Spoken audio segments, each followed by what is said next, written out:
네, 안녕하세요. 김홍중입니다. 자, 어, 수업을 시작하도록 하겠습니다. 자, 일단, 중간고사 채점을 한 다음에, 받은 느낌은, 아직 점수를 업로드를 하지는 않았는데, 그, 내가 설명을 할 때 잘 이해를 못 시킨 부분이 있는 것 같고요.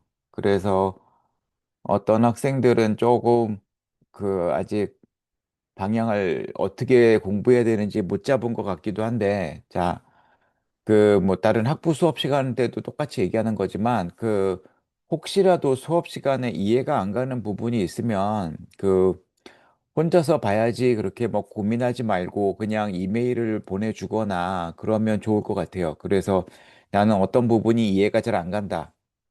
예제를 더 들어줬으면 좋겠다. 뭐 이런 얘기를 했으면 좋겠습니다. 그래서 이제 우리 쭉 다 알고 같이 알고 넘어가는 게 좋잖아요. 지금 손정도수가 끝나긴 했지만 지금 최적화하면서 그때 했던 이야기들을 조금씩 더 할 텐데 그때 했던 얘기들 다시 뭐 얘기하고 막 그런 일이 있을 텐데 그때도 잘 모르겠고 지금도 잘 모르겠다라고 하는 부분이 있으면 그냥 이메일을 주세요. 뭐 수업할 때 얘기를 해도 좋고 아니면 수업 시간에 질문하기 그러면 뭐 이메일로 다음 수업 시간에 요런 부분을 좀 구체적으로 사례를 들어가면서 이야기를 했으면 좋겠다.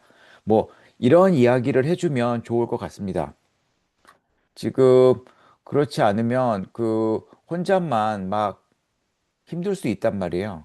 그래서 이제 그런 부분은 이제 본인만 알 거라고요. 내가 요 부분을 잘 알고 있는지 아니면 잘 이해 못하고 있는지. 그래서 만약에 이해를 못하는 상황이라면 그냥 솔직하게 얘기를 해주세요. 나 어떤 부분이 모르겠으니까 예제를 좀 들어주면 좋겠다. 아니면 설명을 다시 해줬으면 좋겠다. 뭐 이런 식으로. 그래서 그런 식으로 했으면 좋겠습니다. 그래서 이제 기말고사 때는 모든 학생들이 성적이 좀 더 잘 나왔으면 싶고요. 자, 강의 자료는 지금 올려놨는데 1장서부터 지금 계획은 5장까지 어 예년에는 선형대수를 중간고사 이후에도 조금 2, 3주 더 했기 때문에 5장을 많이 못 다루고 한 중간 정도 다루고 끝냈거든요. 근데 그래서 올해는 중간고사까지 선형대수를 막 어떻게 해서든 마무리에 지었기 때문에 한 시간이 한두 주 좀 더 있어서 어쩌면 5장을 잘 마무리할 수 있을 것 같은데 그래서 물론 이제 막 얘기하다가 내가 속도가 너무 빨라지거나 말이 빨라졌을 때 힘들면 얘기를 해주세요. 자, 이 책이 굉장히 두껍고 지금 최적화 책이 교재는 상당히 두껍고 저자들이 본인들의 홈페이지에 올려놨단 말이에요. 무료로. 그래서 물론 아마존이나 이런 데서 구입을 할 수도 있지만 지금 강의 LMS에 올려놓은 자료들도 전부 다 지금 이 강의 노트 말고요. 이 원래 책자는 저자들이 무료로 공개를 한 책들이에요. 그래서 굉장히 좋은 책이고 최적화하면 거의 바이블처럼 쓰이는 책인데 어 저자는 굉장히 쉽게 저자가 만들어 놓은 강의 자료를 보면 막 쉽게 쭉쭉쭉 나가는데 굉장히 진도가 빨라요. 굉장히 진도가 빠르고 어 그래서 가급적 우리 5장까지 간다는 그 목표 하에 5장까지 가는 그 과정에서 필요한 것들을만 얘기를 하려고 합니다. 책이 두꺼워서 뭐 필요 없는 것까지 얘기하면 시간이 무한정 걸려서 필요한 것만 얘기할 건데 그래도 좀 양이 많아요. 양이 많고 그러니까 하다가 지금 이제 강의 노트를 보면 알겠지만 교재를 거의 갖고 와서 필요한 부분만 한 줄 한 줄 같이 읽어 나가면서 이게 무슨 의미다라고 얘기할 거거든요.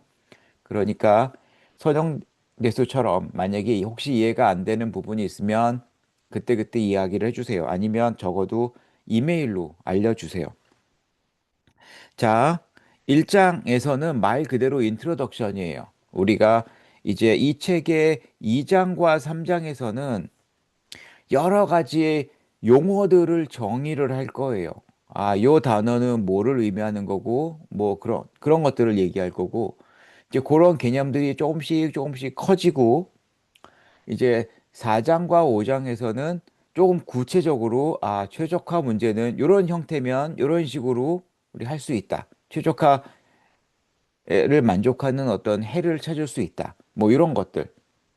이제 그런 얘기를 해나갈 거고요. 1장에서는 이제 2장과 3장에서 다룰 얘기들에 대해서 어떤 전체적인 큰 그림에서 아, 우리 이런 거를 다룰 건데 그 용어는 이런 것들이 쓰인다. 이제 그런 것들에 대한 말 그대로 기초 부분인데 그러다 보니까 좀 더 어려울 수도 있어요. 그래서 가급적 예, 설명을 잘 하려고 하는데 한번 이해가 안 가는 부분이 있으면 알려주세요. 그래야 기말고사 때 성적이 막 안 좋은 그런 학생이 없도록 하고 싶거든요. 모든 여기 수업 듣는 학생들이 모두 다 잘 따라오기를 바라는 거라서 기말고사 때는 모두 성적이 좋기를 바랍니다. 자, 우선 우리가 그 최적화 문제 지금 여기서 그 수학적으로 옵티마이제이션 프로블럼이라고 하는 것은 어떤 F not 뭐 수학에서 F0라고 읽기도 하는데 F0 함수 어떤 함수를 미니마이즈 하고 싶은 거예요. 아, 물론 맥스마이즈 하는 문제를 고려할 수도 있는데 뭐 이거는 우리가 잘 알지만 그 어떤 함수를 맥시마이즈 한다는 이야기나 어떤 예를 들어 f라고 하는 함수를 맥시마이즈 한다는 이야기나 마이너스 f를 미니마이즈 한다는 이야기나 똑같은 이야기잖아요. 그쵸? 요 얘기나 똑같기 때문에 결국에는 어떠한 한 함수에 대해서 미니마이즈 한다는 얘기만 고려해도 상관은 없겠죠. 그쵸? 맥시마이즈 얘기는 그래서 어떤 함수를 맥시마이즈 한다는 얘기는 우리 앞에 마이너스 붙여서 미니마이즈 시킨다 이런 식으로 받아들일 수 있어서 그냥 우리는 간단 하나의 형태 f not f0 함수를 미니마이즈 시키는 이런 문제만 고려하려고 합니다. 됐죠? 자, 그래서 어떤 함수 f0를 미니마이즈 할 건데 어 그냥 아무런 x에 대한 조건이 없을 수도 있고 x가 어떤 부등식을 만족한다.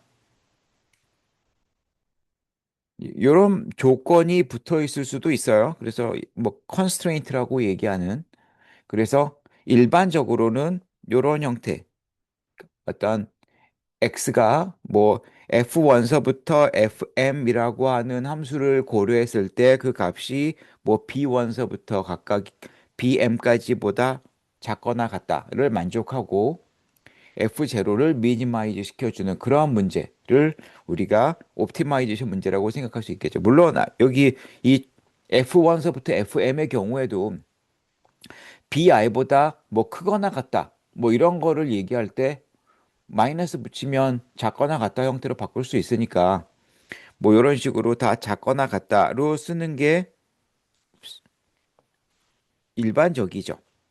자, 이렇게 되고 요때 요 변수 x를 우리 옵티마이제이션 베리어블 그냥 뭐 베리어블이라고 부르기도 하고 여기서 우리가 미니마이즈 시켜주고 싶은 요 함수 f0를 목적 함수 오브젝티브 펑션 뭐 분야에 따라서 또는 그 예제에 따라서 응용 분야나 이런 거에 따라서 뭐 유틸리티 펑션, 코스트 펑션 뭐 이런 식으로 부르기도 하는데 일반적으로는 목적 함수 오브젝티브 펑션이라고 부르죠. 그리고 이 F1서부터 FM까지의 함수들을 우리가 constraint function이라고 부른다. 자, 이때 요 문제 1.1을 만족하는 어떤 솔루션이 있을 텐데, 우리 이 1.1을 만족하는 솔루션을 우리 특별히 옵티말 솔루션이라고 부른다. 라는 거죠. 솔루션 중에 이제 그래서 이 1.1을 만족하는 이 솔루션을 찾고 싶은 게 우리가 5장까지 가면서 하고 싶은 거예요. 자, 그랬을 때 우리가 요 챕터에서 하고 싶은 건 요 F0나 F1서부터 FM 요 함수들이 어떻게 주어졌을 때 우리가 어떤 트릭을 쓸 수 있고 뭐 상황에 따라 몇 가지 방법이 있는데 그 방법을 통해서 우리가 옵티멀 솔루션을 찾아보자라는 거죠. 그리고 만약에 주어진 요 공간 안에서 솔루션을 찾지 못한다면 문제를 약간 바꿔서 나중에 우리가 뭐 듀얼 프로블럼이라고 얘기하는데 문제를 좀 바꿔서 거기서 한번 찾아보는 방법 이런 것까지 생각을 해보려고 합니다. 그래서 우리가 요 이제 중간고사 이후 남은 반학기 동안 하려고 하는 건 요 1.1 문제의 답을 찾고 싶은 거예요. 자, 어, 요 F0 함수가 이제 몇몇 좀 간단한 형태의 경우에 우리가 몇몇 이름을, 그러니까 이름을 부르는 경우가 있습니다. 이름을 주어진 경우가 있는데 우선 요 문제가 우리가 선형 문제, 리니어 프로블럼이다라는 이야기는 언제 쓰냐 하면 방금 옵티마이제이션 문제에서 나온 그 목적 함수 F0라든가 또는 F1서부터 FM까지의 그 컨스트레인트를 나타내는 함수들이 리니어면, 선형이면, 다시 말해서 요 관계를 만족하면, 요 관계를 만족하면 우리가 리니어 프로블럼이라고 부르고 이거를 만족하지 않으면 비선형 문제, non-linear problem이라고 부릅니다. 됐죠?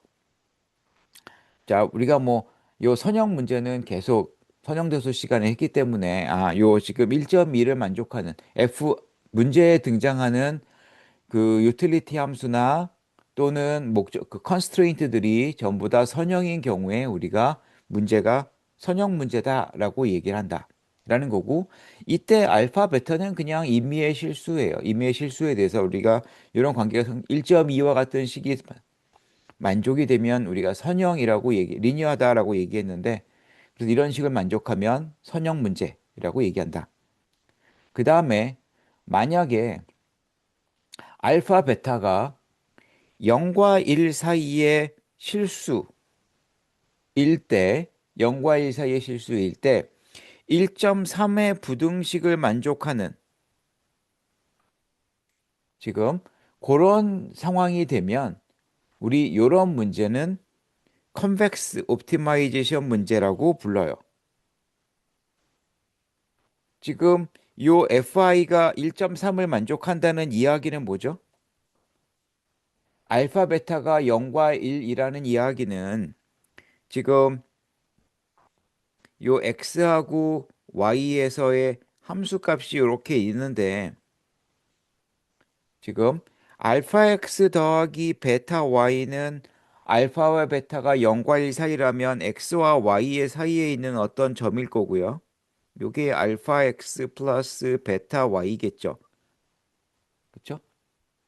그랬을 때 그랬을 때 요 포인트에서의 함수값이 알파 곱하기 fi 더하기 베타 곱하기 fiy가 된다는 이야기는 요점에서의 함수값이 x와 y의 함수값의 평균보다 요 값이 지금 알파 fix 더하기 베타 fi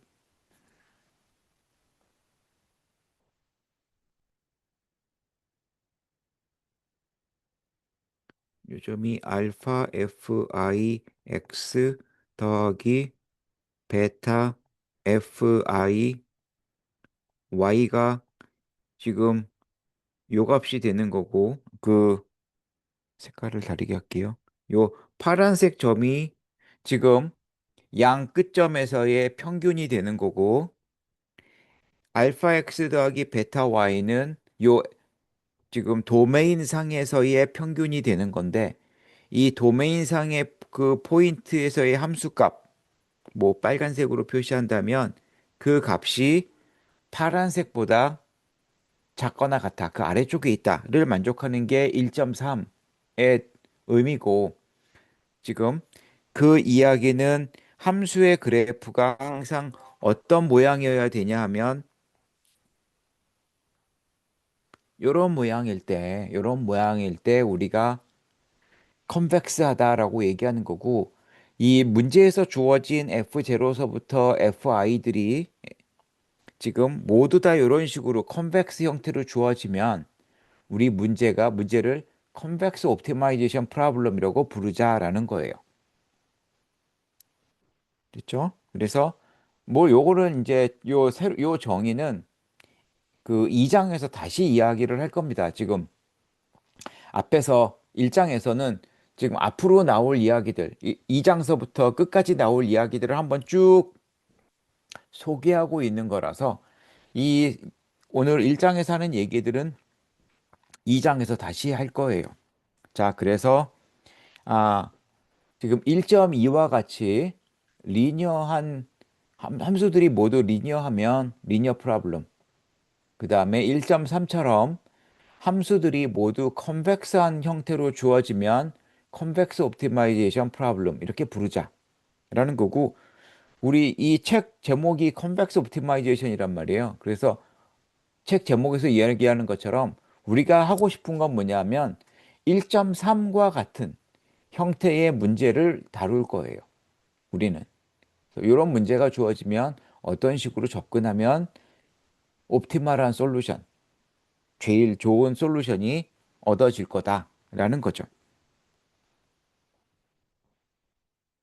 자, 그 책에 1.1.1은 몇몇 예제들이 등장을 하는데 한번 읽어보세요. 그, 내가 읽어보라고 하면 좀 읽어보면 좋을 것 같습니다. 그냥, 네, 한번 쭉 읽어보고, 읽어보면 좋겠고요. 그 다음에 그 책이 이게 말이 많아요.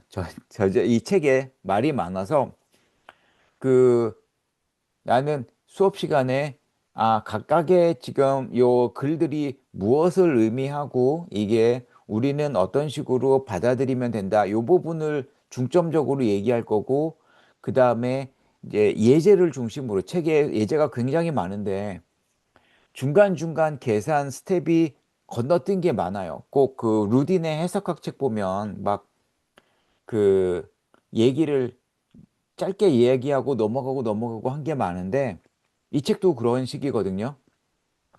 그래서 예제들이 굉장히 간단하게 쓰여져 있지만 수학적으로 계산하다 보면 막 분량이 늘어나는 그런 예제들이 많아요. 그래서 그 부분을 설명해 주는 거를 목표로 해서 여러분들이 잘 이해할 수 있도록 도와주려고 합니다. 알겠죠? 물론 그 와중에도 잘 이해가 안 간다라고 하면 이야기를 해달라는 거죠. 자, 우린 그래서 지금 오늘은 그냥 개략적인 큰 그림에서 얘기하는 거니까 그 구체적인 방법은 이야기하지 않을 거고, 요런 얘기를 하는구나. 그 다음에 이제 어떤 용어가 나오는구나 정도만 받아들여 주면 돼요. 자, 우리가 하고 싶은 건 어떤 솔루션을 찾는 방법을 찾고 싶은 거예요. 방법을.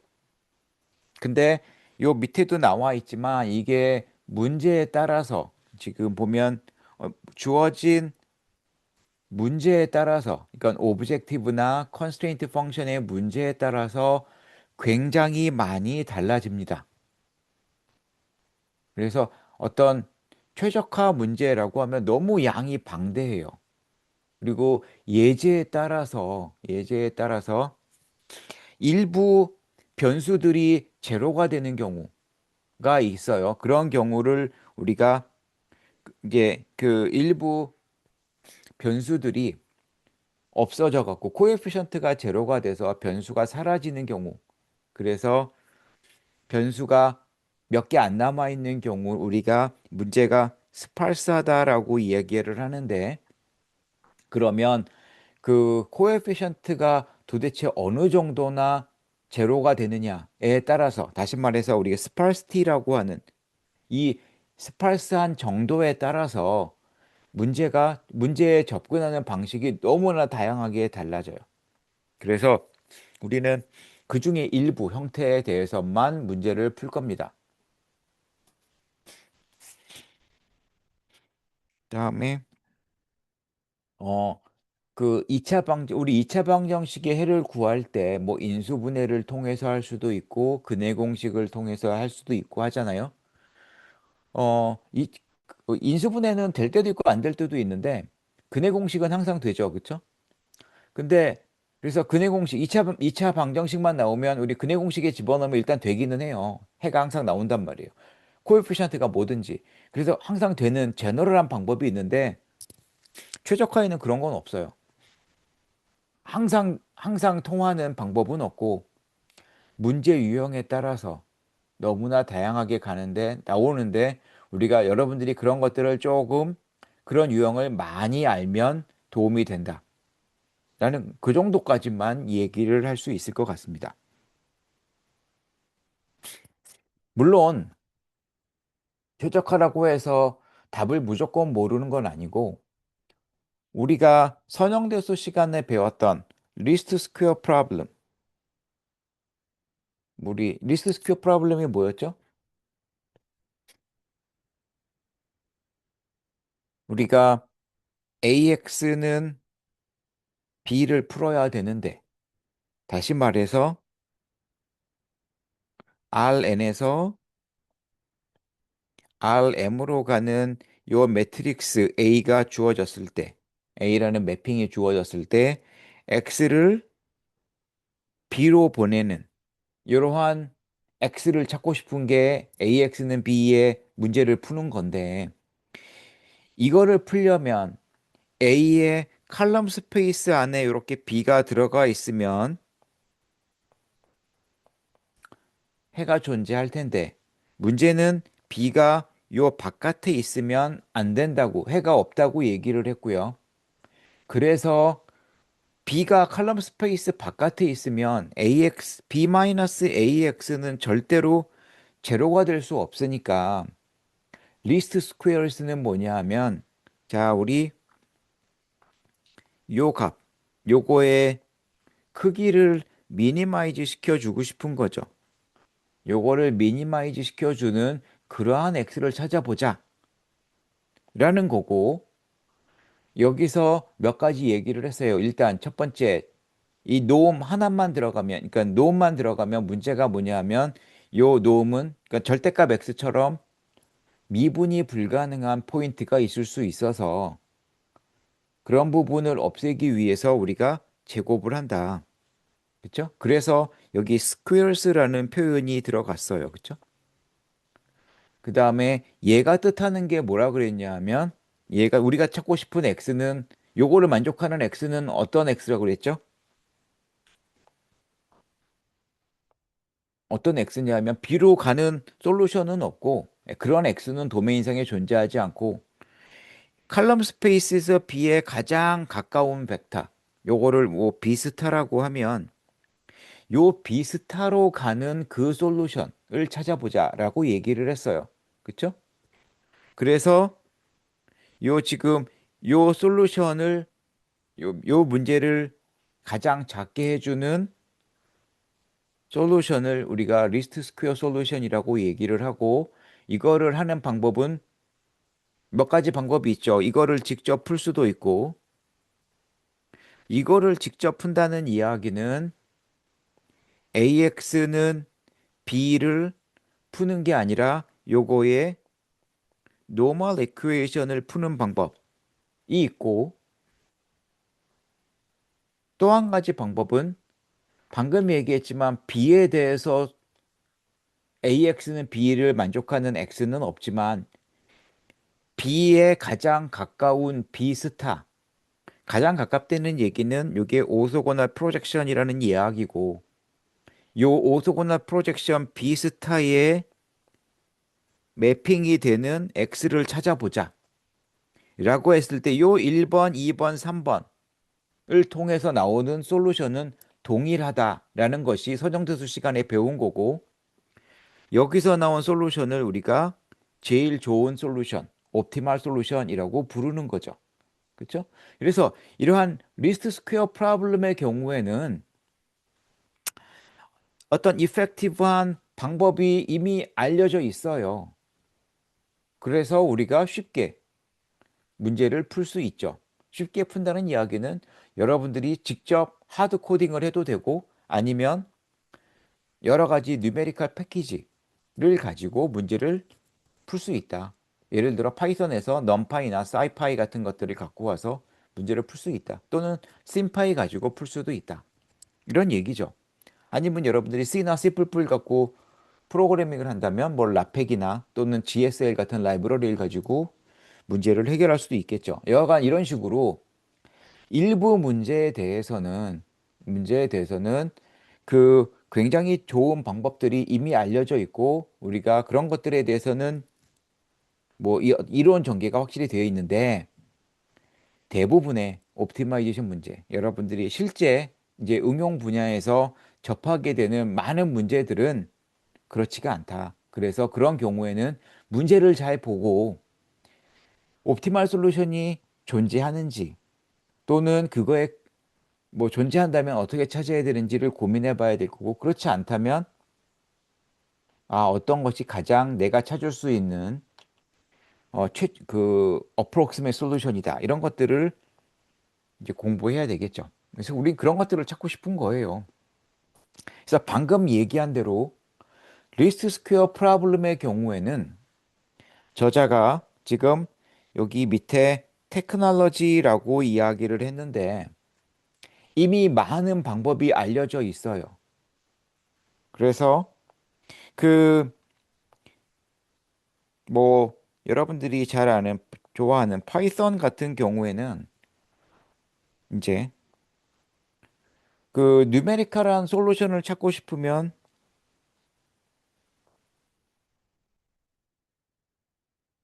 그 사이파이 가지고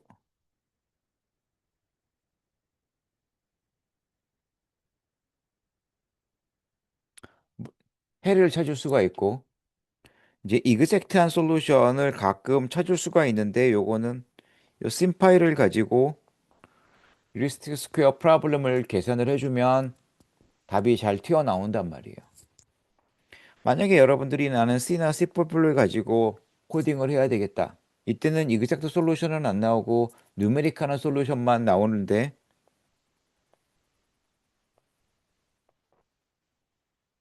아까도 얘기했지만 뭐 라펙이라든가 또는 뭐 GSL 같은 라이브러리들을 이용을 해주면 여러분들이 이 리스트 스퀘어 프로블럼에 대한 솔루션들을 찾을 수 있습니다. 그래서 이쪽 분야는 이미 끝났어요, 게임이. 그래서 내가 웬만하면, 물론 웬만하면 여기서 웬만하면이라는 이야기는 사이즈가 아주 크면 문제가 뉴메리컬한 형태로 돌리려면 컴퓨터 프로그램으로 돌리려면 그 앞에 나왔던 그 AX는 B에서 요 A라는 매트릭스가 뭐 n by n, n by n 뭐 이렇게 사이즈가 주어졌을 때 뭐 한 10의 6승 바이 10의 6승 뭐 요 정도까지는 웬만하면 돼요. 10의 6승 바이 10의 6승 정도까지는 뭐 요새 컴퓨터 갖고 잘 해결이 되는데 그 뭐 지오피직스나 뭐 요쪽에 가면 이게 10의 12승 바이 10의 12승짜리 문제들이 종종 등장을 합니다. 이제 그런 경우에는 리스트 스퀘어 프로블럼이라도 조금 버겁죠. 이제 그런 경우에는 문제를 조금 다듬어서 아담한 사이즈로 만들어 가지고 문제를 해결을 해야 되는데 그런 경우가 아니라면 이제 그런 경우 방금 얘기- 방금 얘기한 뭐 10의 6승 바이 10의 6승짜리 매트릭스 이런 거는 별 문제가 없는데 요게 사이즈가 10의 12승 바이 10의 12승짜리 문제로 가버리면 얘기가 좀 달라진다. 그래서 요렇게 그 내가 컴퓨터 가지고 다루기가 조금 버거운 사이즈로 올라가 버리면 좀 문제가 되지만 그렇지 않은 경우에는 웬만하면 다 풀려요. 요쪽 리스트 스퀘어 프로블lem은. 그 다음에 수업 시간에도 얘기했던 것 같은데 이제 그 AX는 B 그 수업 시간에 그 선형 회귀 분석 얘기를 했는데 뭐 이렇게 데이터가 있을 때 뭐 이렇게 AX는 B 뭐 이런 식으로 푸는 거. 그래서 요 부분에 대한 그 솔루션을 찾는 거. 이렇게 찾는 문제는 뭐 찾을 수도 있고 앞에 WI가 붙은 건 뭐죠? WI가 붙은 건 요 각각의 X1, X2, X3 뭐 X1, Y1, X2, Y2 얘네 어떤 그 정보들이 주어졌을 때 그 정보들에 대한 가중치를 고려하는 거죠. 이게 가중치가 왜 들어가요? X1, Y1, X2, Y2가 누가 그 정보를 줬느냐에 따라서 내가 신뢰할 수 있는 정도가 달라질 수 있겠죠. 또는 내가 이 값들이 어떤 메저먼트에서 왔다면 메저먼트 에러가 클 수도 있고 작을 수도 있단 말이에요. 그렇죠? 그러니까 어떤 전문가가 X1, Y1, X2, Y2 어떤 그 정보를 취득했을 때의 그 믿을 수 있는 정도와 비숙련자가 정보를 취득했을 때의 그 신뢰할 수 있는 정도는 다를 거고, 그거에 따라서 내가 정보에 대한 가중치를 다르게 줘야 되는데, 그래서 그런 경우에 우리가 요 문제에 대한 최적화 문제를 고려해야 되는데, 이거는 아까 AX는 B 문제에서 요 가중치가 들어가면 가중치에 대한 매트릭스만 곱해주면 되는 거거든요. 그래서 아까와 달라지는 건 이 코에피션트 매트릭스가 조금 변할 뿐이지 형태는 똑같단 말이에요. 요게 지금 아까랑 똑같이 내가 A 프라임 요거를 B 프라임이라고 두면 문제가 똑같죠. 그러면 여기서 아까 얘기한 요런 문제를 다 내가 적용을 할 수 있기 때문에 선형대수에서 이미 다 했던 이야기들을 적용을 할 수 있기 때문에 지금 이 weighted 리스트 스퀘어 프로블럼의 경우에도 여기 괄호 안에 나왔던 것처럼 그래서 A 프라임, B 프라임을 내가 다시 정의하면 되니까 그 스탠다드한 리스트 스퀘어 프로블럼하고 똑같아요. 지금 그 처음에 문제를 정의할 때만 조금 다를 뿐이지 수학적으로는 큰 문제가 없단 말이에요. 그렇죠? 그래서 이쪽 얘기는 다 끝났어요. 자, 물론 경우에 따라서 이제 뭐 데이터 사이언스나 이쪽 분야에서 그 리스트 스퀘어 프로블럼의 레귤러라이제이션이라고 해서 뭐 여기서는 이런 형태로 주어졌지만 요것과는 약간 다른 형태의 레귤러라이제이션이 몇몇 가지 이제 종류들이 등장을 하죠. 그래서 요 어떤 특정한 형태의 레귤러라이제이션 텀이 들어가는 경우 이런 문제를 풀 수도 있어요. 그렇죠?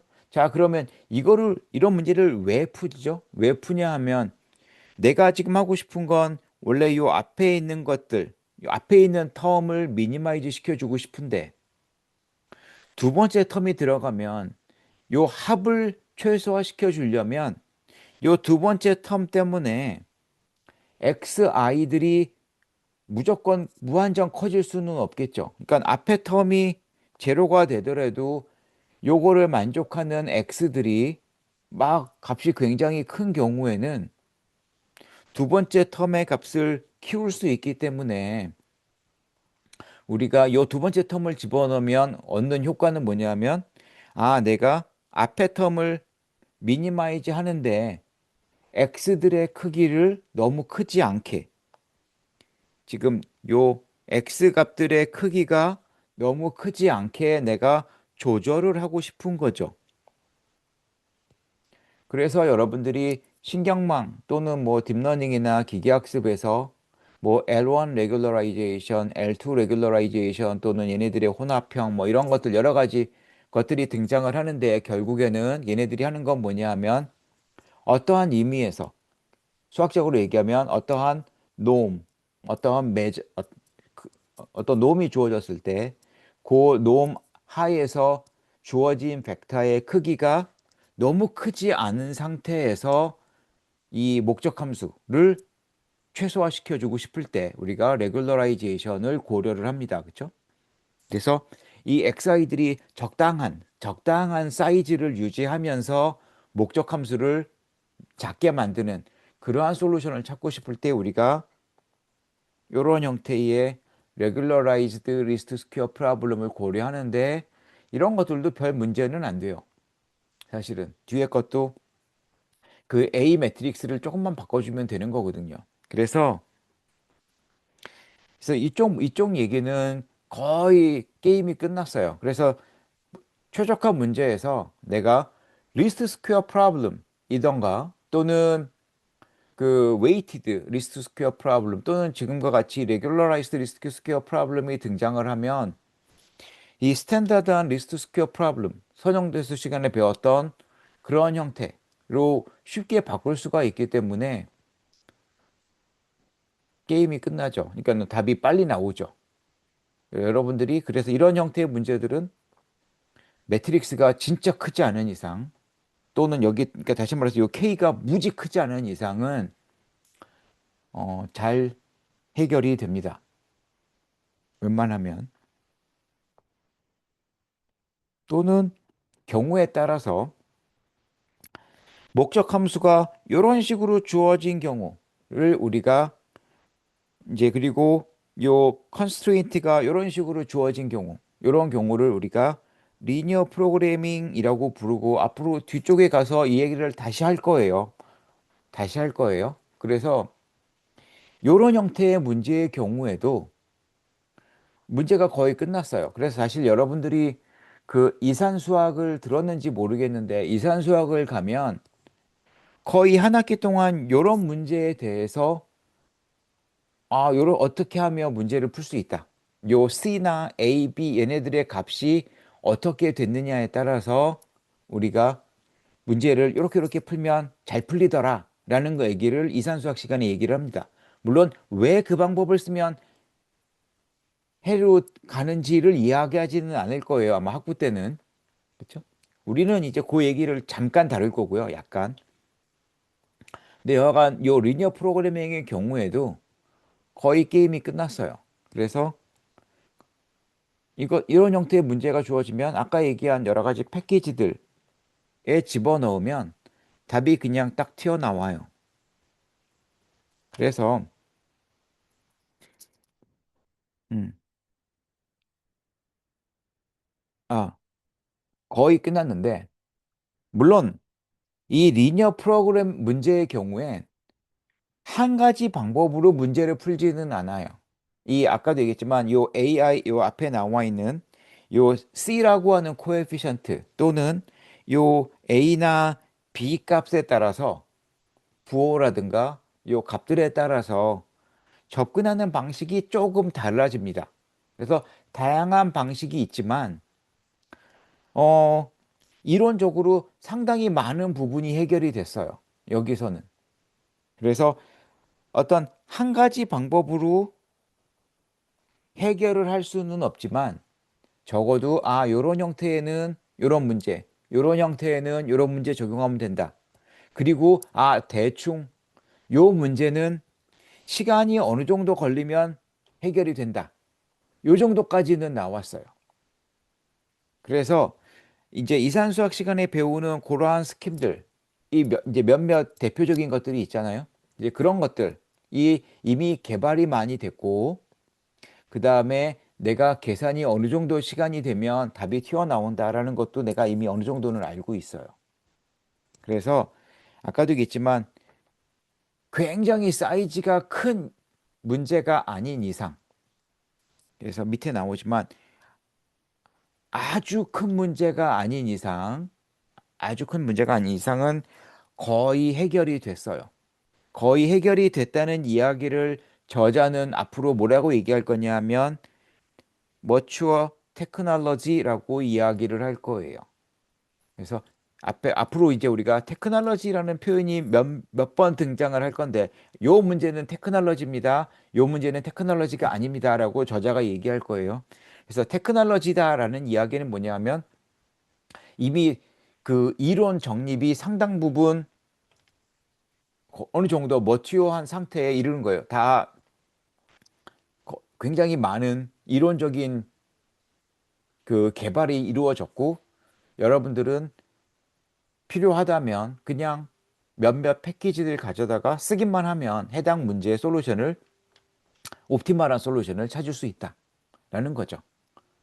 물론 문제가 아주 커지거나 약간 지저분한 경우에는 답이 잘 안 나오는 경우도 있지만, 아니면 굉장히 오래 걸리는 경우도 있지만, 그런 경우가 아니라면, 웬만한 사이즈의 문제들이라면 답이 잘 나온다. 그런 의미에서 테크놀로지다라는 거고, 방금 얘기한 extremely large, 굉장히 큰, 요거의 의미는 뭐냐면 한 매트릭스가 n by n일 때 한 10의 10승보다 커지면, 우리 응용 수학에서 요 a가 n by n 매트릭스인데 요 n이 한 뭐 한 10의 10승에서 10의 12승 요거 이상이 되면 그때는 굉장히 크다라고 얘기를 하고, 10에 한 6승, 10에 7승 요 정도 되면 그냥 적당히 큰 정도예요. 그래서 이제 그렇게 됐을 때는 좀 곤란하다. 근데 그렇지 않은 경우에는 웬만하면 다 풀린다라는 이야기예요. 어, 네. 뭐 그런 얘기들이고요. 한번 쭉 읽어보세요. 자, 우리가 하고 싶은 건, 우리가 하고 싶은 건 요 우리가 하고 싶은 건 컨벡스 옵티마이제이션이라는 문제고, 다시 한번 얘기하지만 여기서 컨벡스라는 이야기는 주어진 이 목적 함수라든가 컨스트레인트, 여기 보면 F0서부터 Fm까지 여기 문제에 등장하는 모든 함수들이 전부 다 컨벡스 형태면, 컨벡스라는 얘기는 아까도 얘기했지만 함수들이 다 요런 형태, 요런 형태. 그래서 x와 y의 그 평균, 그러니까는 그 사이점에서의 함수 값이 함수 값의 사이값보다 작다. 이렇게 되는 것을 우리가 컨벡스하다라고 얘기할 거고, 수학적으로 우리가 앞에서 이야기한 리스트 스퀘어 프로블럼이나 뭐 리니어 프로그래밍 문제들은 나중에 다시 보겠지만, 2장 이후에 다시 얘기를 하겠지만, 요 컨벡스한 옵티마이제이션 문제로 요거의 특별한 형태로 받아들일 수 있다. 뒤에 가서 다시 할 거니까 그때 다시 얘기를 할게요. 그래서 우리는 요 문제를 앞으로 풀고 싶다. 요런 형태만. 이거 말고 다른 형태로 컨스트레인트가 주어지면 그때는 진짜로 컨벡스하지 않은 non 컨벡스 문제에 대해서는요. 이론이 거의 많지 않아요. 그리고 그런 경우에는 거의 그 해당 문제에 대해서만 딱 놔두고 문제를 풀어야 되는 경우도 상당히 많습니다. 그래서 우리는 요 지금 1.8과 같은, 앞에서 1.3이었나요? 그래서 그 컨벡스 형태의 문제를 다루도록 하겠다. 자, 문제는 이 우리가 하고 싶은 이 컨벡스 문제에 대해서 근해 공식과 같은 어널리틱한 포뮬라는 없어요. 그래서 항상 이거를 쓰면 된다? 그런 게 없어요.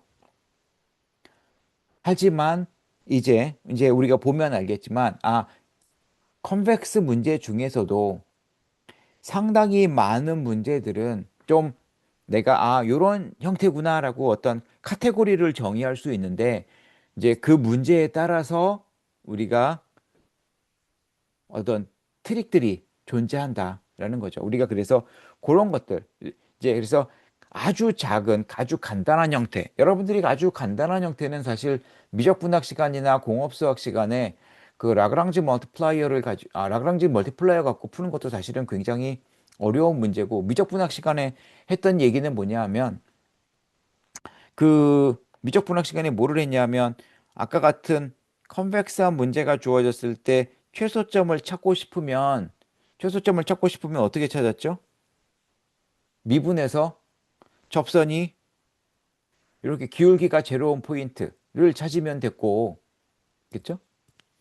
그 다음에 기울기가 제로 되는 접선의 기울기가 제로 되는 포인트는 이렇게 생긴 함수도 있는데 그러면 제일 작은 게 아니라 오히려 제일 큰 값이 될 수도 있으니까 그러면 요 위에 같은 최소점을 찾고 싶을 때 어떻게 했냐 하면 두 번 미분해서 0보다 크면 최소점이 되고 두 번 미분해서 0보다 작으면 아래 같은 경우구나라는 것을 미적분학 시간에 배웠단 말이에요. 그게 이제 고등학교 때도 배웠고, 그렇죠?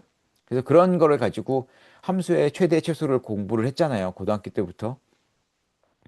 그거에 약간 일반화된 형태도 공부할 거고, 우리가 이제 그 다음에 아까 얘기한 라그랑지 멀티플라이어.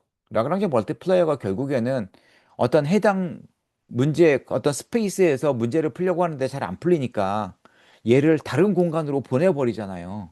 라그랑지 멀티플라이어는. 그러니까 그게 듀얼 프로블럼이라고요. 이쪽 공간에서 안 풀리니까 내 문제를 살짝 다른 공간으로 바꿔서 거기서 문제를 해결하는 이제 그러한 문제들. 접근 방식이 있었죠.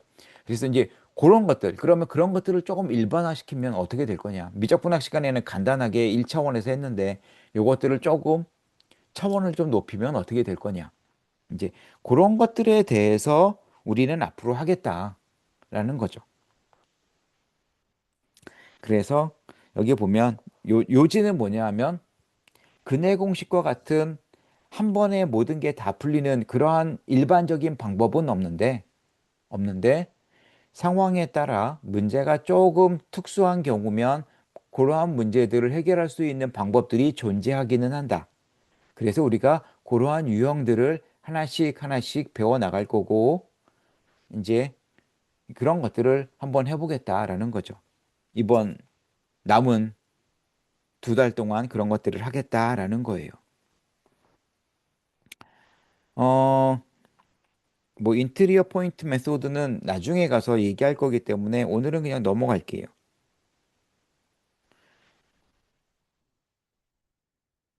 그래서 요 밑에 나오지만 이 제너럴한 컨벡스 옵티마이제이션 프로블럼을 푸는 것이 테크놀로지 뭐라고 얘기했죠? 테크놀로지라는 건 테크 아까 리스트 스퀘어 프로블럼처럼 그냥 내가 이미 이론이 정립이 끝나서 뭐 어떤 라이브러리를 갖고 와서 문제를 풀건 어떤 방법이 딱 있다. 뭐 통계 같은 경우에는 통계 패키지 예를 들어서 뭐 SPSS, SAS 뭐 이런 것들 S 플러스 뭐 이런 것들을 가지고 데이터만 집어넣으면 딱 답이 나오는 그런 형태의 이론 정립이 돼 있지는 않다. 이런 건 아닌데 우리가 그래도 non-optimization 프로블럼에 비해서 상대적으로 옵티마이제이션 프로블럼에 대해서는 우리가 아는 게 좀 있다. 그래서 이 책에서는 그러한 부분을 한번 파헤쳐 보자. 그거예요. 그래서 기말고사 때는 그래서 이제 그 2장, 3장에 나오는 몇몇 예제들, 어떤 용어라든가 어떤 성질들 이런 것들을 이야기하면 요 함수는 이러한 성질을 만족하는지 그렇지 않은지 이런 것들을 좀 계산해 보려고 하고 4장, 5장에는 아까 얘기한 뭐 최소값, 뭐 한 번 미분 또는 두 번 미분해서 최소값을 찾는다거나 또는 라그랑제 멀티플라이어처럼 어떤 문제를 약간 바꿔가지고 다른 공간으로 보내서 최소화나 최소값 이런 걸 찾는다거나 뭐 그런 것들을 한번 계산해 보고 이런 것들을 하고 싶어요. 그래서 그런 것들을 하려고 합니다.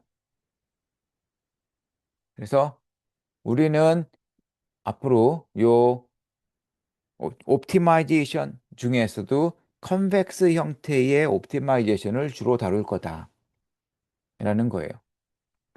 자, 밑에서 보면 문제를 일단 최적화 문제에서 컨벡스 옵티마이제이션 문제에서 문제를 레코그나이즈하고 내가 최적화 문제로서 또는 컨벡스 최적화 문제로서 문제를 포뮬레이트하는 내가 수학적으로 정의하는 이 자체가 아트다라고 얘기했는데 여기서 아트가 무슨 뜻이냐 하면 예술이 아니고 우리가 흔히 코딩할 때 얘기하는 노가다라는 이야기예요. 수많은 시행착오를 거쳐서 내가 찾아야 되는 문제다라는 거예요. 그래서 테크놀로지라는 이야기는 아까도 얘기했지만 이미 이론이 정립이 끝나서 내가 어떤 식으로 접근을 하면 되는지 알아요. 그러니까 리스트 스퀘어 프로블럼이건 리니어 프로그래밍은 리스트 스퀘어 프로블럼보다는 조금 덜 알려졌지만 좀 고민해야 될 게 있지만 그래도 어느 정도는 이론이 다 무르익었기 때문에 테크놀로지라고 부를 수 있는데 내가 그래서 이러한 형태는 이러한 식으로 접근하면 된다라는 걸 아는데 컨벡스 옵티마이제이션 문제 자체는 이 컨벡스 옵티마이제이션 문제 그런 형태로 문제를 이끌어내기가 쉽지가 않아요. 그래서 그러한 의미에서 아트예요. 너무 힘들어요. 수많은 시행착오를 거쳐야 하는 일종의 노가다란 말이에요. 응? 그래서 요 부분이 되게 어렵다라는 거예요. 그래서 요 아트 부분을 가급적 해결하기 위해서 우리가 몇몇 유형, 요런 스타일일 때는 요런 식으로 접근하면 좋다. 요런 식일 때는 요거 한번 해보자. 우리가 이런 식으로 잘 안 되면 우리가 해볼 수 있는 게 요것들이 있으니까 요런 것들을 한번 해보자. 이제 그런 것들, 그런 방법들에 대해서 이야기를 하려고 합니다. 그래서 이 난리니어 옵티마이제이션 문제는 어, 너무 어려워요. 이거는. 그래서 일반적으로 어떤 딱 요 방법을 쓰면 된다? 그런 건 없어요. 거의 대부분의 난리니어 문제에 대해서. 그래서 논문을 읽거나 해보면 난리니어 옵티마이제이션 문제를 혹시라도 해야 되는 경우에는 그 특수한 문제를 두고 어떻게든 문제를 해결을 해 나가는 게 좋습니다. 거기서 어떤 수학적으로 일반화된 모델을 정립한다고 하는 건 굉장히 어려운 접근 방식이거든요. 그래서 난리니어 프로블럼은 좀 어렵다. 그 다음에 옵티마이제이션 문제라고 하는 건 아까도 얘기했지만 어떤 공간상에서 이제 X가 막 변할 때 그 안에서 제일 좋은 옵티멀한 솔루션을 찾고 싶은 게 우리가 하고 싶은 건데 우리가 그 최대 최소 문제에서도 마찬가지지만 도메인 전체에서 최대 최소를 찾고 싶은데 상황에 따라서 그게 녹록치 않으면 어떻게 하냐 하면 로컬한 이 어떤 영역에서 최대값과 최소값을 찾는 경우가 있죠. 그렇죠? 함수에서. 그거랑 마찬가지로 우리가 최적화 문제, 그게 뭐 컨벡스 옵티마이제이션이건 아니건 상황에 따라서 글로벌한 도메인 전체에서 옵티멀한 솔루션을 찾는 게 힘들면 어떤 로컬 네이버후드 안에서 그 안에서 제일 좋은 애를 찾는 문제로 바꿔서 해결할 수도 있다. 이게 이제 특히 어느 경우냐면 굉장히 사이즈가 큰 문제, 아까도 얘기했죠. 뭐 10에 12 승박이 10에 12승 문제 이런 것들을 도메인 전체에서 풀려 그러면 안 풀린다고요. 안 풀린다는 게 아니라 시간이 너무 오래 걸려요. 예전에 요새는 컴퓨터가 좋아졌지만 이제 내가 박사과정에 있을 때 뭐 슈퍼컴퓨터가 학과에 하나 있었는데 거기서 돌리면 한 2주 정도 돌아가요. 어떤 문제 막 계산 아까 얘기한 그런 정도의 사이즈 막 계산시키면 그러면 힘들죠. 2주 있다가 막 계산해 봤는데 답이 안 나오거나 2주 있다가 컴퓨터가 죽어버리거나 막 그러면 미치는 거죠, 이제. 여하간 그런 문제가 나오면 너무 힘들단 말이에요. 그런 경우에 도메인 전체에서 답을 찾는 건 힘드니까 그런 경우에는 어떤 일정 요 영역에서만 최적화를 해보자. 이런 식으로 내가 어떤 영역을 이제 굉장히 작은 공간에다가 국한시켜 놓고 문제를 풀기도 하거든요. 그래서 그러한 경우에는 로컬 옵티마이제이션 문제를 풀 수도 있겠죠. 음? 그래서 그런 경우에는 로컬 옵티마이제이션 문제를 풀 수도 있고 뭐 이런 것들은 근데 이 로컬의 의미를 내가 그냥 내 마음대로 내키는 대로 여기서부터 여기까지 찾아야지 그게 아니고 문제에 따라서 어떤 영역을 요 영역으로 축소해서 고려할 수도 있거든요. 음? 하지만 역시 마찬가지로 이게 이제 수학적으로 보면 이 도메인을 축소시킨다는 게 굉장히 어려워요. 그쵸? 이게 무슨 얘기냐면 그 왜 뉴턴 메소드에서 솔루션 찾을 때 뉴턴 메소드가 함수가 있을 때 뭐 이런 식으로 되는 요 포인트 뭐 찾아 나가는 스킴이 뉴턴 메소드잖아요. 왔다 갔다 하는 거. 그러니까는 어떤 이니셜 포인트에서 탄젠트 라인 거 가지고 요 x절편 찾고 요 점에서 다시 탄젠트 라인 찾아가지고 하나씩 하나씩 접근해 보자라는 게 뉴턴 메소드인데 함수가 이렇게 나이스하면 괜찮은데 이게 만약에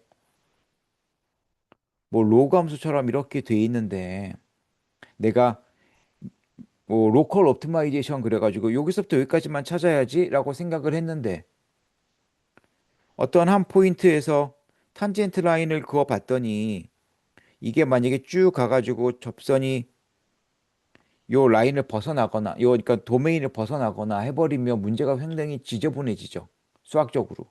그래서 이 로컬 옵티마이제이션 문제가 이게 그 공학적으로나 또는 직관적으로 봤을 때에는 어떻게 보면 굉장히 좋을 수도 있고 쉬울 수도 있어 보이지만 사실은 이게 그렇게 녹록치는 않아요.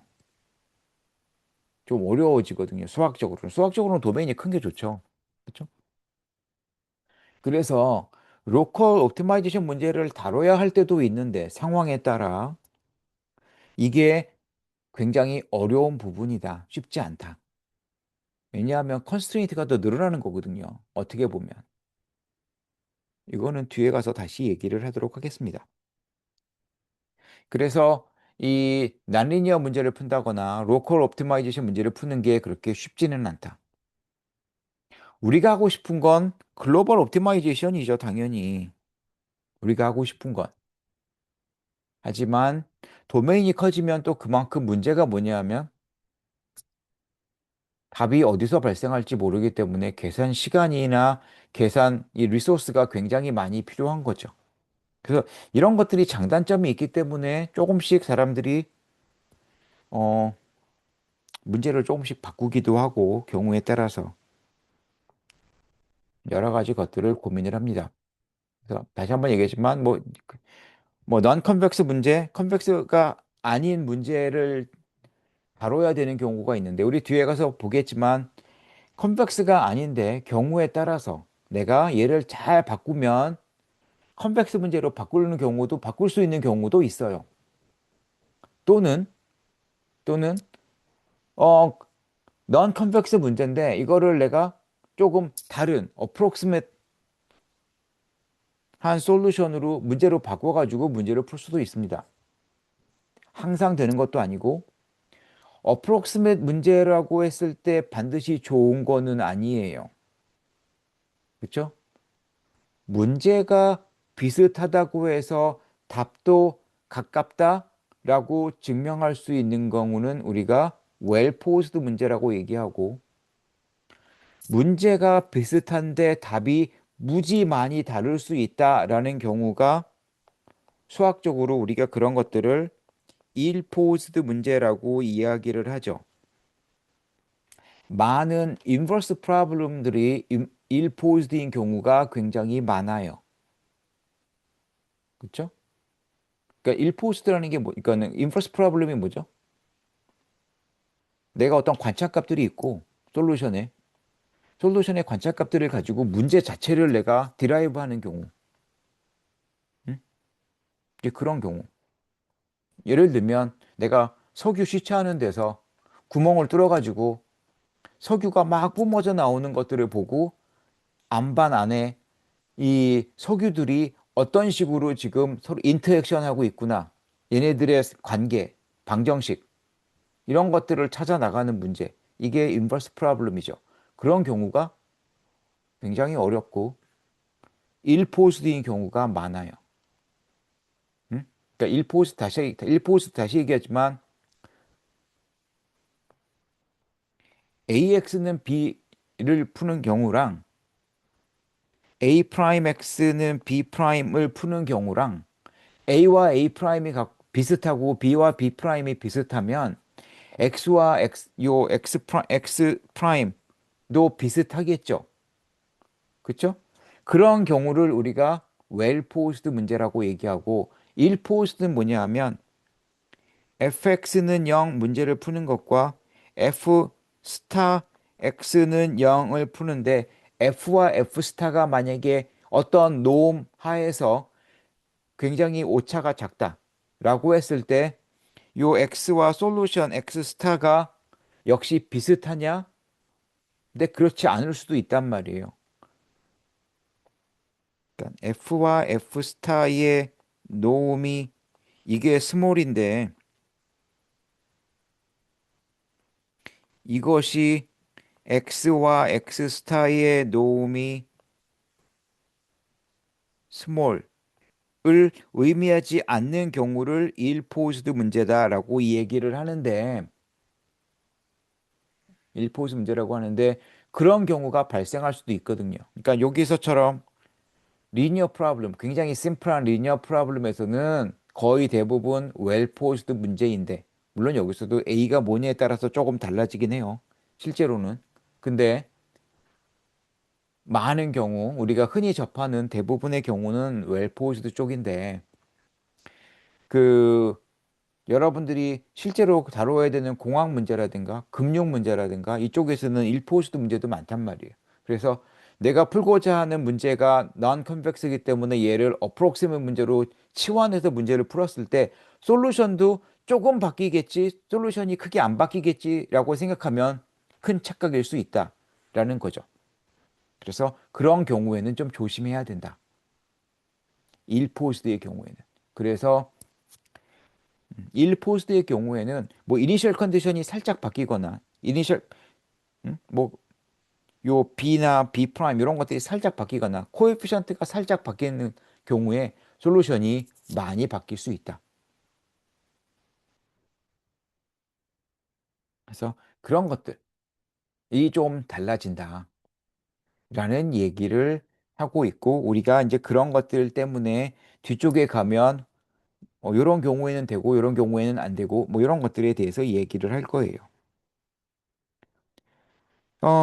그다음에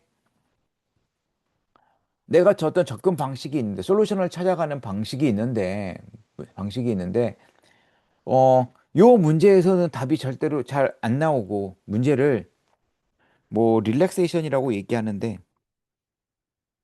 뒤에 가서 얘기하겠지만, 문제를 살짝 바꿔주면, 솔루션, 이게 원래 문제의 솔루션은 아니지만, 그것과 비슷한 어떤 솔루션이 얻어지는 경우가 있어요. 그래서 그런 것들을 우리 뒤쪽에 가서 한번 맛을 볼 거다. 라는 거고 이거는 그쪽에 가서 나중에 5장 그쪽에 가서 얘기할 때 다시 한번 이야기를 하도록 하겠습니다. 자, 노테이션은 우리 노테이션은 중요해요. 이제 자, 잘 아는 R은 우리 실수의 집합이고 실수의 집합. 여기에 그 서브스크립트로 R 플러스가 되면 얘는 0 이상의 실수예요. 0을 포함한 non 네거티브한 실수들의 집합을 우리가 플러스를 붙여 놓을 거고요. R 플러스가 두 개짜리는 얘는 0까지 뺀 거. 포지티브한 값들만 모아놓은 것을 R 플러스라고 적을 거고요. 위첨자로 Rn이라고 되어 있는 것들은 우리가 흔히 알고 있는 그 벡터들인데 그 컴포넌트가 n개 들어가 있는 실수 n개로 구성된 벡터들의 집합을 우리가 Rn이라고 적을 거고 요 Rn by n은 우리가 아는 n by n 매트릭스들의 집합일 거고요. 그리고 그걸 얘기하는 거고 만약에 우리가 이 책에서 괄호를 쓰면 괄호를 쓰면 얘는 이렇게 스퀘어 브래킷을 쓴 벡터로 이해를 해주면 돼요. 그러니까는 로우 벡터가 아니고 로우 벡터는 우리가 스퀘어 브래킷을 이용을 할 거고요. 칼럼 벡터도 역시 스퀘어 브래킷을 이용할 거고 괄호를 쓰고 중간에 이렇게 콤마 찍고 이런 애들은 벡터인데 세로로 쓰기 귀찮고 공간도 그 스페이스도 많이 잡아먹고 하니까 그냥 이렇게 눕혀서 쓰는 경우를 우리가 이렇게 벡터 노테이션을 이렇게 쓰기도 할 거다. 그 다음에 저자가 이렇게 1이라고 하는 숫자를 볼드체로 쓰는 경우에는 벡터가 모든 엔트리가 전부 다 1로만 채워진 경우 우리가 그런 경우는 1을 볼드체로 쓰겠다. 됐죠? 그 다음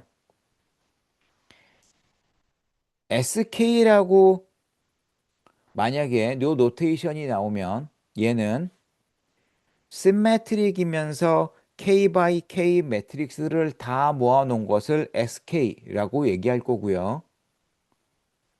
요 SK에 아까처럼 플러스가 붙으면 아까 요 R에서는 플러스가 붙었을 때 엔트리들이 0 이상이라고 됐는데 SK는 매트릭스들의 집합이고 요 매트릭스의 엔트리가 0 이상이라는 걸 뜻하는 게 아니고 이렇게 플러스가 붙었을 때는 positive semi-definite K by K 매트릭스들의 집합이에요. 물론 시메트릭이면서 K by K 매트릭스들인데 이 중에 positive semi-definite 이게 뭐죠? A들이 있는데 여기다가 내가 X와 X 트랜스포즈를 곱했을 때 얘네들이 0 이상이 되는 그러니까 모든 X 벡터를 곱했을 때 요 값이 0 이상이 되도록 하는 그러한 매트릭스들의 집합이 세마이 데피닛이고 만약에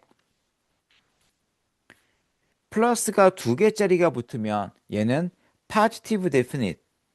positive definite이라는 이야기는 뭐냐 하면 X 트랜스포즈 AX가 positive인 경우 물론 이때는 X가 제로가 되면 곱했을 때 제로가 되니까 걔는 빼고 제로 벡터인 경우는 빼고 아까 세마이 데피니실 때는 제로 이퀄리티가 포함되니까 뭐 x가 제로건 아니건 상관이 없는데 파지티브 데피니실 때는 이제 x가 제로를 빼고 그 나머지 경우에는 무조건 0보다 커지는 이러한 매트릭스를 우리가 파지티브 데피닛이라고 불렀어요. 이것과 같은 이퀴벌런트한 컨디션이 뭐였냐 하면 그래서 얘네들은 이 아이겐 밸류들이 모두 파지티브다라고 얘기했고 요 파지티브 세마이 데피닛의 경우에는 이 아이겐 밸류들이 0 이상이다. 이때도 0이 포함되는 거였죠. 그래서 요 두 가지 그러니까 달라요. 그러니까는 이 리얼 매트릭스와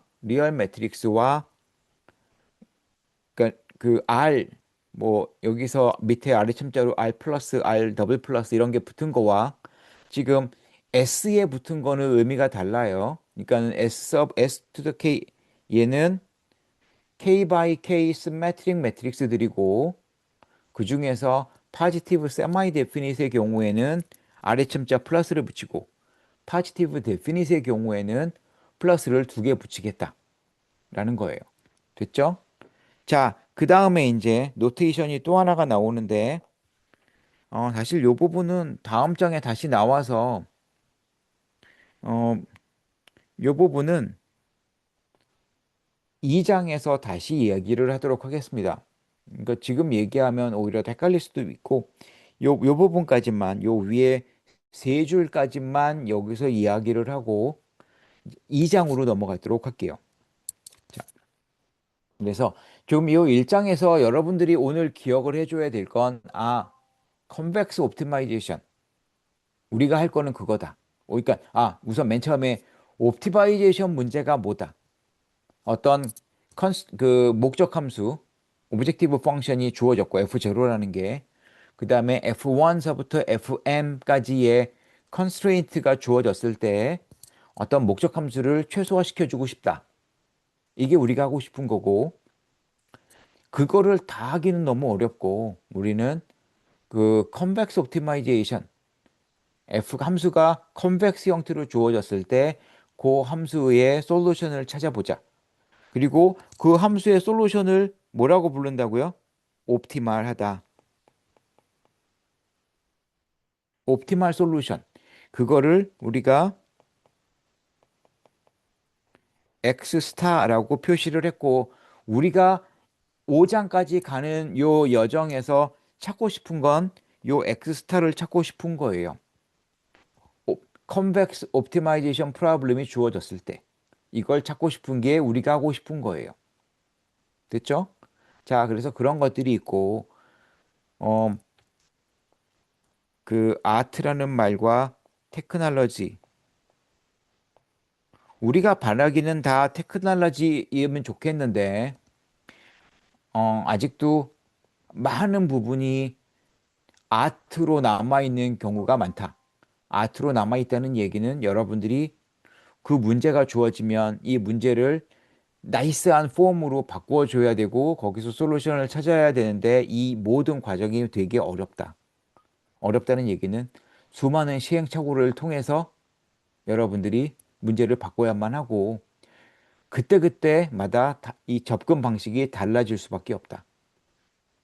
그나마 아는 것들은 우리가 5장까지 가는 동안 조금 이제 노출이 되겠죠, 거기에. 그래서 그 부분들을 좀 하겠다. 그래서 우리는 테크놀로지를 원하는데 많은 경우 아직 아트로 남아있는 부분이 있다. 이제 그런 얘기들이 나오고요. 어, 이제 아까도 얘기했던 리스트 스퀘어 프로블럼이나 뭐 이런 것들, 리니어 프로그래밍 이런 문제들은 뭐 많은 부분, 그러니까 문제가 사이즈가 굉장히 크거나 또는 뭐 스파르시티가 굉장히 좀, 어, 예, 그런 문제, 경우에 따라서 약간 달라지기는 하지만 실제 문제에서는 이제 조금 많이 해결이 됐다. 근데 그런 경우는 몇 개 없는데 우리가 그런 것들을 좀 한번 배워보자. 그리고 할 수 있는 것들은 쉽게 테크놀로지 쪽으로 접근을 하고 그렇지 않은 것들은 그러면 어떤 식으로 아트로 접근해야 되는데 이런 것들을 무조건 맨땅에 헤딩할 수는 없고 자, 어떻게 하면 조금 그래도 유식하게 접근을 해볼까? 그런 것들을 2장서부터 5장까지 가는 동안 해보려고 합니다. 알겠죠? 자, 그래서 이런 얘기를 할 거고요. 교재가 분량이 좀 방대하긴 하지만 한번 쭉 읽어보세요. 읽어보고 예제 같은 것들은 한번 쭉 읽어보고 그 다음에 혹시 잘 이해가 안 가는 것들이 있거든 이메일을 주세요. 알겠죠? 그래서 기말고사는 모든 학생들이 좋은 성적을 받을 수 있게 됐으면 좋겠습니다. 이번 중간고사 때는 약간의 스펙트럼, 레인지가 좀 벌어졌었는데 그 부분이 조금 기말고사 때는 줄어들었으면 좋겠습니다. 알겠죠? 그래서 한번 쭉 읽고 이해가 안 되는 부분이 있으면 연락을 주세요. 자, 네, 여기까지 하고 나머지는 다음 시간에 이어서 하도록 하겠습니다. 네, 수고 많았습니다.